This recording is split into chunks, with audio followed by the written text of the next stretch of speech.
SC welfare assembly committee వాళ్ళ అనంతపురం శ్రీ సత్యసాయి జిల్లాలో పర్యటిస్తోందని palmar MLA MS రాజా తెలిపారు. అనంతపురంలో అధికారులతో రివ్యూ గ్రీవెన్స్ నిర్వహించనున్నారు. అట్రాసిటీ కేసుల్లో పురోగతి, వారికి అందుతున్నటువంటి సాయంపై చర్చించనున్నారు.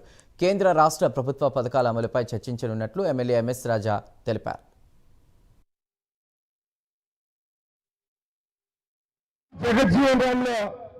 విగ్రహావిష్కరణ కార్యక్రమం ఇంత అద్భుతంగా ఏర్పాటు చేయడం, రాష్ట్రంలో ఉన్నటువంటి మా సహచర శాసనసభ్యులు, గౌరవ ఎంపీలు ఈ వేదిక రావడం నిజంగా మీ అందరి తరఫున హర్షం వ్యక్తం చేస్తూ, డాక్టర్ బాబాసాహెబ్ అంబేద్కర్ అనే వ్యక్తి భారతదేశంలో పుట్టి ఉండకపోయి ఉంటే ఈ దేశం ఇలా ఉండేది కాదు.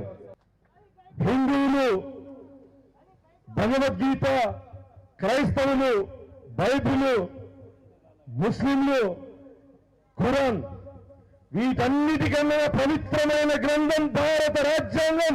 కులాలు, మతాలు, ప్రాంతాలకు అతీతంగా అందరికీ స్వేచ్ఛని, హక్కుల్ని ఇచ్చినటువంటి మహనీయుడు డాక్టర్ బాబాసాహెబ్ అంబేద్కర్. హిందువులు శివుల్లో రాముల్లో గెలుస్తారు, ముస్లింలు అల్లాని గెలుస్తారు, క్రైస్తవులు క్రీస్తులు గెలుస్తారు. అందరూ కలిసి మొక్కాల్సిన ఏకైక దైవం డాక్టర్ బాబాసాహెబ్ అంబేద్కర్.